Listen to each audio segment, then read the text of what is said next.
বাব আল মানদেব প্রণালী এলাকায় ইয়েমেনের হুতি সমর্থিত সামরিক বাহিনী ইসরায়েলের একটি গোয়েন্দা জাহাজের উপরে হামলা চালিয়েছে এবং জাহাজটি ব্যাপকভাবে বিধ্বস্ত হয়েছে।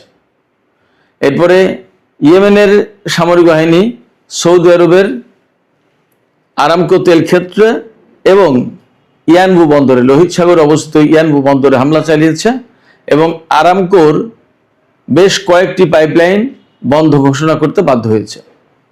এদিকে ইরান নিয়ে যে সমস্ত খবর আছে তার ভিতরে গুরুত্বপূর্ণ খবর হচ্ছে ইরানের সর্বোচ্চ নেতা আইআরজিসিকে অনুমোদন দিয়েছে যে আয়রন নামে একটা হাইপারসনিক ক্ষেপণাস্ত্র আছে, বিশেষ ক্ষেপণাস্ত্র, এই ক্ষেপণাস্ত্র ব্যবহারের অনুমতি দিয়েছে। তাতে আমরা ভিন্ন কিছু ইঙ্গিত পাচ্ছি। এদিকে কুয়েত থেকে আমেরিকার সেনাদেরকে সরিয়ে নেওয়া হয়েছে এমন একটি ভিডিও সামাজিক যোগাযোগের মাধ্যমে ছড়িয়ে পড়েছে। আমি আশা করছি আপনাদেরকে তার সামান্য কিছু অংশ দেখাবো।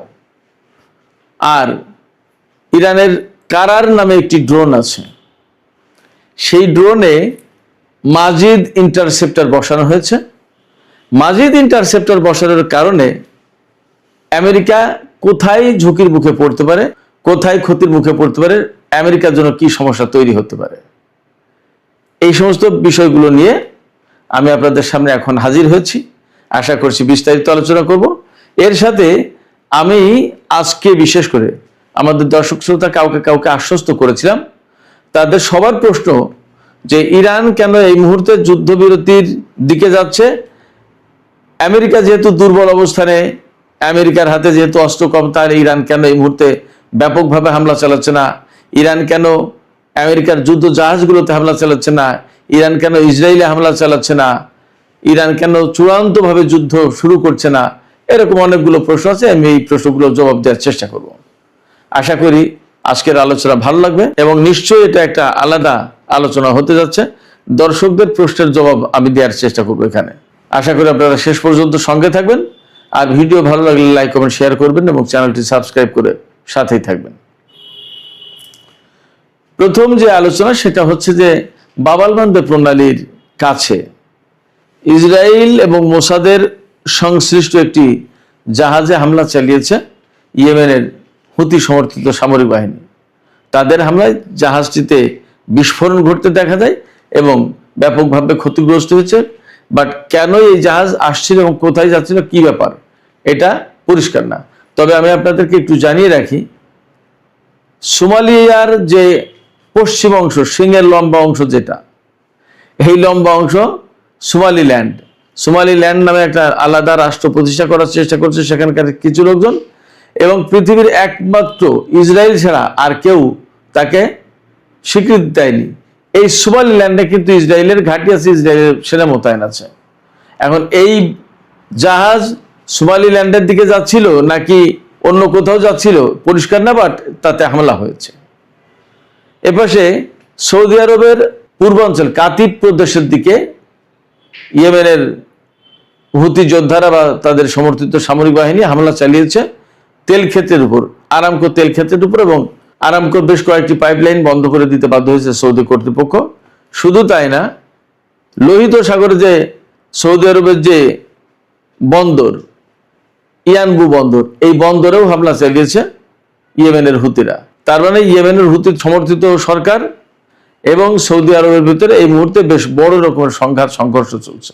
আজকে সকালের দিকেই দেখেছিলাম, গতকাল সৌদি আরব এবং ইয়েমেনের ভেতরে যে সংঘাত হয়েছে, যুদ্ধ হয়েছে, তাতে সৌদি আরবের সামরিক বাহিনী বিপুল সংখ্যক অস্ত্রপাতি ফেলে রেখে তারা ব্যারাক বা ঘাঁটি বা ফাঁড়ি যাই বলেন ছেড়ে পালিয়েছে। আর সৌদি আরবের একটি ড্রোন, তো খুব বড় গুরুত্বপূর্ণ ড্রোন, আল জাউফ প্রদেশে ইয়েমেন ভূপাতিত করেছে, সে কথা তো দুপুরের ভিডিওতে বলেছি। এই ড্রোন কিন্তু তৈরি হয়েছিল তুরস্কের কাছ থেকে সৌদি আরব কিনেছে। তো ইয়েমেনের সাথে সৌদি আরবের এখন যে অবস্থা, তাতে এই মুহূর্তে আমেরিকা এবং ইরানের মধ্যে যুদ্ধ বন্ধ থাকলেও কার্যত দুই পক্ষের যুদ্ধ এই ফ্রন্টে চালু আছে, এটা মোটামুটি ভাবে বলা যায়। এদিকে দুপুরবেলার ভিডিওতে আমি বলেছিলাম যে আমেরিকায় আহতের সংখ্যা 624-এ গেছে। কিন্তু মজার একটা খবর দিয়েছে new York Times. New York Times বলছে আহতের সংখ্যা বেড়েছে 400 সামথিং থেকে 600 সামথিং এ চলে গেছে, বাট নিহতের সংখ্যা 18 থেকে 14 হয়ে গেছে। অর্থাৎ আগে নিহতের সংখ্যা 18 বলা হয়েছিল, এখন বলা হচ্ছে 14 জন নিহত হয়েছে মার্কিন সেনা। তার মানে নিহতের সংখ্যার তালিকা ছোট হয়ে গেল আগের চেয়ে। এটা কিভাবে সম্ভব? খোদ আমেরিকার গুরুত্বপূর্ণ পত্রিকা নিউ ইয়র্ক টাইমস এই প্রশ্ন তুলেছে। এদিকে ইরানের সর্বোচ্চ নেতা আইআরজিসিকে অনুমোদন দিয়েছে, তারা এখন থেকে আয়রন হাইপারসনিক ক্ষেপণাস্ত্র, একটা ক্ষেপণাস্ত্রের নাম আয়রন ডোম ভাইবেন না আবার, এই আয়রন ব্যবহার করার অনুমতি দিয়েছে আইআরজিসিকে। এবং আমার কাছে মনে হচ্ছে এটা হাইপারসনিক ক্ষেপণাস্ত্র, এবং এই ক্ষেপণাস্ত্র এর আগে কখনো ব্যবহার করা হয়নি, অনেকে নামও জানে না। এই ক্ষেপণাস্ত্র ব্যবহার করার অনুমতি দেওয়ার মানে হচ্ছে যে ইরান বড় ধরনের যুদ্ধের প্রস্তুতি নিচ্ছে। তারা আশঙ্কা করছে বা তারা ধারণা করছে হয়তো নতুন করে আরেকটা যুদ্ধ আসন্ন, সেই যুদ্ধে এই হাইপারসনিক ক্ষেপণাস্ত্র লাগবে। আরো 2-3টা ডেভেলপমেন্ট আছে ইরানের অস্ত্র সংক্রান্ত, সামরিক সরঞ্জাম সংক্রান্ত। ইরান তার নতুন এয়ার ডিফেন্স সিস্টেম মোতায়েন করেছে। এই ইরানের পক্ষ থেকে বলা হচ্ছে এই এয়ার ডিফেন্স সিস্টেম মোতায়েন করার কারণে ইরানের আকাশ প্রতিরক্ষা ব্যবস্থা বা ক্ষেপণাস্ত্র প্রতিরক্ষা ব্যবস্থা আগের চেয়ে আরো বেশি জোরালো হলো, শক্তিশালী হলো। এদিকে ইরান তার কারার ড্রোন, একটা ড্রোনের নাম কারার, এই কারার ড্রোনে মাজিদ ইন্টারসেপ্টর ব্যবহার করছে। আপনারা এর আগে শুনেছেন যে মাজিদ ডিফেন্স সিস্টেম কিন্তু তারা বের করেছে ইরান। এই মাজিদ ডিফেন্স সিস্টেমের তো তাদের ইন্টারসেপ্টর আছে, ক্ষেপণাস্ত্র আছে। এই ইন্টারসেপ্টর ক্ষেপণাস্ত্র এখন কারার ড্রোনে সেট করা হচ্ছে। অর্থাৎ এই কারার ড্রোন, এই ইন্টারসেপ্টর দিয়ে আমেরিকা যে MQ-9 ড্রোন, এই ড্রোনকে ধ্বংস করতে পারবে। এমনিতেই তো অনেকটা মুড়ির মতো ধ্বংস হয়েছে আমেরিকার এই MQ-9 রিপার ড্রোন। তো সেক্ষেত্রে এখন এই যে কারার ড্রোনে যে ক্ষেপণাস্ত্র বা ইন্টারসেপ্টর বসালো, এতেই ইরানের শক্তি আরো বেড়ে গেল, আরো কার্যকর হয়ে গেল ইরানের ড্রোন সিস্টেম। এদিকে আরেকটি খবর বের হয়েছে, সেন্টকমের প্রধান অ্যাডমিরাল ব্র্যাড কুপার, তিনি নাকি আমেরিকার কাছে, অর্থাৎ আমেরিকার সরকারের কাছে অনুরোধ জানিয়েছেন যে ইরানের হরমুজ প্রণালী এলাকায় হামলা বন্ধ করা উচিত। এতে লাভ হচ্ছে না খুব একটা, বরং মার্কিন বাহিনী ক্ষতিগ্রস্ত হয়েছে। আমার কাছে মনে হচ্ছে যে ব্র্যাড কুপারের এই পরামর্শের পরেই সম্ভবত এই হামলা বন্ধ হয়েছে। এখন কিরকম ক্ষতি হয়েছে বা কিরকম ক্ষতি হচ্ছে আমরা আজ কয়েকদিন প্রায় সময় দেখতে পাচ্ছি বা জানছি, শুনছি। আমেরিকা কিন্তু মধ্যপ্রাচ্যের বিভিন্ন ঘাঁটি থেকে তাদের সেনাদেরকে সরিয়ে নিচ্ছে। তার মানে কি, যতক্ষণ পর্যন্ত এই ঘাঁটিগুলো খুব স্ট্রং ছিল ততক্ষণ তো সেনা সরানোর প্রশ্ন আসেনি। এই ঘাঁটিগুলো তো ইরানের বিরুদ্ধে যুদ্ধ করার জন্য তৈরি করা হয়েছিল, এবং এই ঘাঁটিতে সেনা মোতায়েন করা হয়েছিল তো যুদ্ধ করার জন্য।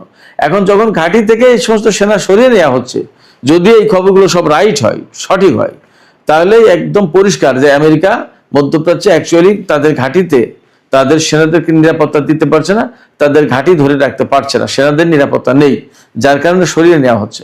আজকে একটা ভিডিও বের হয়েছে যে তাতে দেখা যাচ্ছে যে কুয়েতের ঘাঁটি থেকে বিপুল সংখ্যক সেনা বাসে করে চলে যাচ্ছে, পরে হয়তো বিমানে উঠেছে মনে হলো, যা দেখলাম। তাতে দেখা যাচ্ছে যে ইরান যুদ্ধ এখন থামিয়েছে, কিন্তু মধ্যপ্রাচ্য থেকে মার্কিন সেনাদেরকে সরিয়ে নেওয়া হচ্ছে। এই জায়গায় প্রশ্ন আসছে, কেন সরিয়ে নিচ্ছে? সরিয়ে নেওয়ার পরে কি হবে? এটা কি বড় যুদ্ধের আলামত কিনা? হ্যাঁ, হতে পারে বড় যুদ্ধের আলামত, এবং ইরানও সেইভাবে প্রস্তুতি নিচ্ছে। আমি একটু আগেই বলেছি, নতুন এয়ার ডিফেন্স সিস্টেম মোতায়েন করেছে, কারা ড্রোনে নতুন সিস্টেম ইন্টারসেপ্টর মোতায়েন করেছে, এরপরে আয়রন হাইপারসনিক ক্ষেপণাস্ত্র ব্যবহারের অনুমতি দিয়েছে সর্বোচ্চ নেতা। ক্ষেপণাস্ত্র ব্যবহারের অনুমতি দেওয়ার প্রশ্ন, তার মানে কি এই ক্ষেপণাস্ত্রের কি শক্তি, কি পাওয়ার, অনেক বড় ব্যাপার। এইরকম একটা প্রেক্ষাপটে অনেকে আমার কাছে প্রশ্ন করেছেন যে ভাই, কেন ইরান এই মুহূর্তে আমেরিকার ঘাঁটিগুলোতে আরো বেশি হামলা চালিয়ে ধ্বংস করে দিচ্ছে না, এবং যেখানে যেখানে সেনা রয়েছে তাদের উপর কেন হামলা চালাচ্ছে না?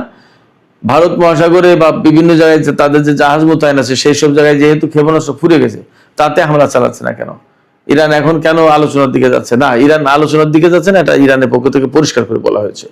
আর হামলা চালাচ্ছে না কেন, আমি মনে করি যে ইরান যেহেতু এইরকম আমেরিকা এবং ইসরায়েলের সাথে অ্যাট এ টাইম যুদ্ধ করলো বা মোকাবেলা করছে, এখনো ঠিক আছে, অতএব তাদের নিশ্চয়ই একটা প্ল্যান আছে, তাদের কৌশল আছে যে কোন ভাবে কখন কোন পর্যায়ে কোন রকমের হামলা করবে, কোন রকমের যুদ্ধ করবে, কতটুকু করবে, কতটুকু করবে না, এগুলো তাদের নিশ্চয়ই প্ল্যান আছে, সেই অনুযায়ী আগাচ্ছে।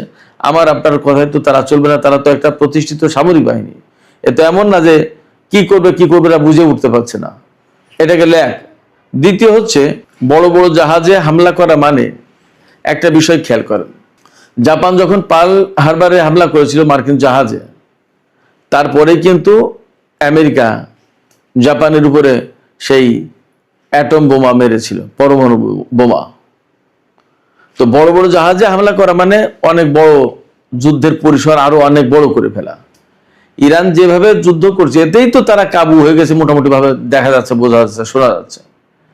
এছাড়া আরো যদি যুদ্ধ করতে চায় তাহলে তা মোকাবেলা করতে হবে ইরানকে। আর আমার কাছে মনে হয়েছে যেটা ইরান যে নীতিটা সবচেয়ে বেশি অনুসরণ করে বলে মনে হয়েছে আমার কাছে, তারা মানুষ মারাচ্ছে, তাদের লজিস্টিক সাপোর্ট ধ্বংস করে দেওয়ার চেষ্টা করছে, ঘাঁটি বিমান এই সমস্ত ধ্বংস করে দেওয়ার চেষ্টা করছে যাতে ওরা চলে যেতে বাধ্য হয়। আমি আপনাদেরকে একটা ইতিহাসের গল্প বলি, এটা সত্যি গল্প, সবাই আপনারা জানেন, সত্যি ঘটনা। মক্কা বিজয়ের আগে পরে যে গল্পটা দেখুন, তাতে কিন্তু অনেক লোকের প্রাণহানির কোনো ঘটনা ঘটেনি, একটা লোকের না, অনেক লোক তো পরে কথা। চূড়ান্ত বিজয় অর্জনটা যদি বিনা রক্তপাতে বা অল্প রক্তপাতে করা যায় তাহলে বেশি রক্তপাত, বেশি মানুষ মেরে লাভটা কি? একটা দর্শন, একটা চিন্তা, একটা দৃষ্টিভঙ্গি তো আছে। হয়তো ইরান এই বিষয়গুলো মেনটেন করে যে তাদের অনেক ক্ষতি হলেও তারা প্রচুর সংখ্যক মানুষ মারতে চায় না হয়তোবা, এটা আমার কাছে মনে হয়েছে। তবে যে হুমকি দিয়েছিল সেটা তো দেখেছেন, যে চোখের বদলে চোখ, এবং পরবর্তীতে কি বলেছে ইরান, যে একটা ইরানি নাগরিক মারা গেলে একটা মার্কিন সেনা মারা যাবে। তারপরে কিন্তু যুদ্ধ বন্ধ হয়ে গেছে। সেক্ষেত্রে যদি পরমাণু যুদ্ধ না করে, পরমাণু হামলার শিকার না হয়ে, বা বড় রকমের যুদ্ধের পরিসর বিস্তৃত না করে দিয়ে, ইরানের নিজেরও তো শক্তি সামর্থ্য সব অক্ষুণ্ণ রাখার চেষ্টা করতে হবে। যদি আমেরিকাকে এই অঞ্চল থেকে তাড়িয়ে দেওয়া যায় তাহলে সেটা ভালো না? হয়তো ইরান সেই রকমের একটা দৃষ্টিভঙ্গি পোষণ করছে। একই রকমের কথা যে ইসরায়েলের উপর কেন হামলা চালায় না।